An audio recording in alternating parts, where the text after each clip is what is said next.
আসসালামু আলাইকুম, স্বাগতম সবাইকে। আশা করি সবাই খুব ভালো আছেন। আজকে আমি আপনাদের দেখাতে যাচ্ছি একটি জনপ্রিয় ইফতার আইটেম, হালিমের রেসিপি। আমি আজকে আপনাদের প্যাকেট হালিম মিক্স দিয়ে হালিম রান্না করে দেখাবো।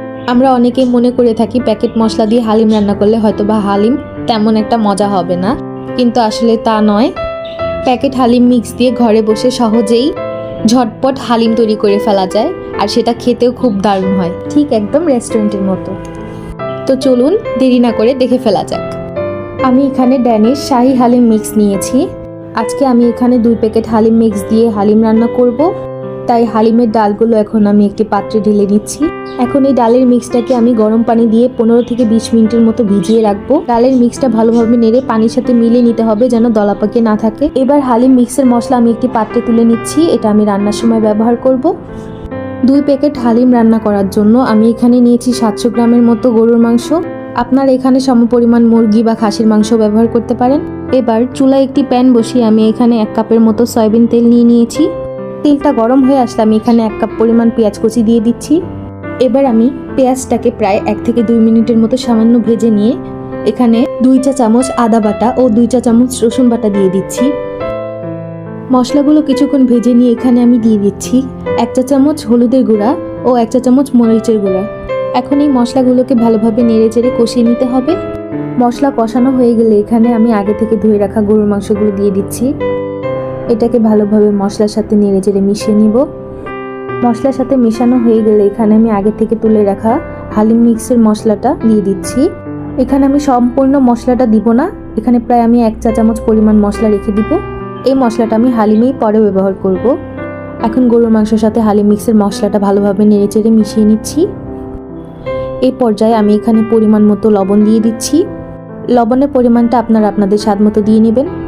এখন গরুর মাংসটাকে আমি ভালোভাবে মশলার সাথে কিছুক্ষণ কষিয়ে নিব। মাংসটাকে 10 থেকে 15 মিনিটের মতো কষিয়ে নিয়ে আমি এখানে দিয়ে দিচ্ছি 3 থেকে 4 কাপ পরিমাণ পানি। এখানে আমি গরম পানি ব্যবহার করেছি।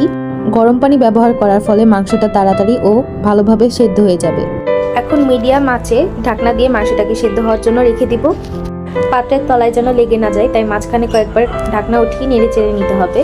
যখন বুঝতে পারবো যে মাংসটা প্রপারলি সেদ্ধ হয়ে গেছে, তখন ঢাকনাটা উঠিয়ে একটু নেড়ে চেড়ে আগে থেকে ভিজিয়ে রাখা হালিমের ডাল মিক্সটা এখানে ঢেলে দেব। ডাল মিক্সটা দেওয়ার পরে ভালোভাবে নেড়ে চেড়ে আমি এখানে 3 লিটার পরিমাণ পানি দিয়ে দিচ্ছি।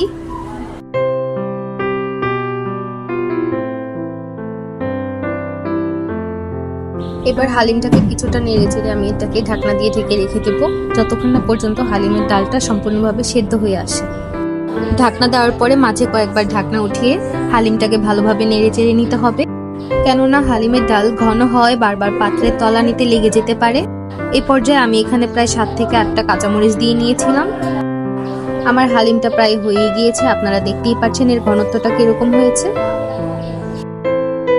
এবার আমি আরেকটি প্যানে প্রায় 3 টেবিল চামচ পরিমাণ সয়াবিন তেল নিয়ে নিচ্ছি। এখানে আমি পেঁয়াজ বেরেস্তা করেছিলাম যেই তেল দিয়ে, সেই তেলটাই ব্যবহার করেছি। তেলটা গরম হয়ে আসলে আমি এখানে কিছুটা আদা কুচি দিয়ে নিচ্ছি, আর সাথে দিয়ে দিচ্ছি গোটা কত মেথি। এখানে আপনারা মেথির পাউডারও ইউজ করতে পারেন, আমি এখানে গোটা মেথি ইউজ করেছি। এরপর এখানে আমি আগে থেকে রেখে দেওয়া হালিম মিক্সের সেই মশলাটা দিয়ে দিচ্ছি। এখন এগুলো আমি কিছুক্ষণ ভালোভাবে ভেজে নিচ্ছি। এটা আসলে আমি হালিমের বাগার দেওয়ার জন্য ব্যবহার করছি। আমার মশলা ভাজা হয়ে গিয়েছে, এখন আমি এখানে হালিম দিয়ে দিচ্ছি। এবার এই সম্পূর্ণ হালিমটাকে ভালোভাবে মিশিয়ে নেড়ে চেড়ে মশলার সাথে মিশিয়ে নিতে হবে। এর ফলে হালিমের স্বাদটা একদম রেস্টুরেন্টের হালিমের মতোই লাগবে এবং হালিমের স্মেলটাও খুব দারুণ আসবে। হালিমটা কিছুক্ষণ নেড়ে চেড়ে যখন হালিম কিছুটা এরকম ফুটতে শুরু করবে, তখন চুলা নিভিয়ে দিব। আমার হালিমটি রেডি হয়ে গিয়েছে। এ পর্যায়ে আমি হালিমটিকে ঢাকনা দিয়ে ঢেকে দেব, যেন এটার স্মেলটা সম্পূর্ণ হালিমে সমানভাবে ছড়িয়ে পড়ে। এবার আমি হালিমটিকে পরিবেশন করে নিচ্ছি।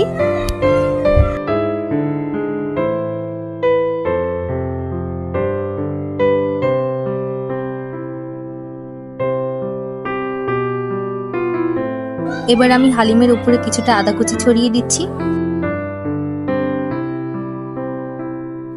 দিয়ে দিচ্ছি কিছুটা কুচনো শসা।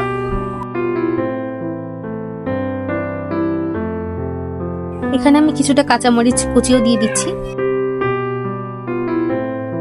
এরপর দিয়ে দিচ্ছি কুচনো ধনেপাতা।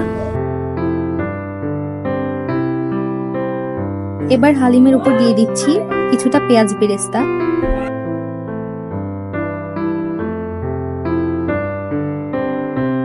সবশেষে দিয়ে দিচ্ছি লেবুর স্লাইস। দেখুন আমার হালিমটা কি পারফেক্ট এবং কি সুন্দর হয়েছে দেখতে। এটা খেতেও খুব দারুণ হয়েছে, একটা অথেন্টিক টেস্ট এসেছে। আপনারা অবশ্যই এটা আপনাদের বাসায় ট্রাই করবেন এবং আমাকে জানাবেন। আশা করছি আমার অন্যান্য রেসিপির মতো আজকের রেসিপিটিও আপনাদের ভালো লেগেছে। এরকম আরো মজার মজার রেসিপি পেতে সাথেই থাকবেন। ধন্যবাদ সবাইকে। আল্লাহ হাফেজ।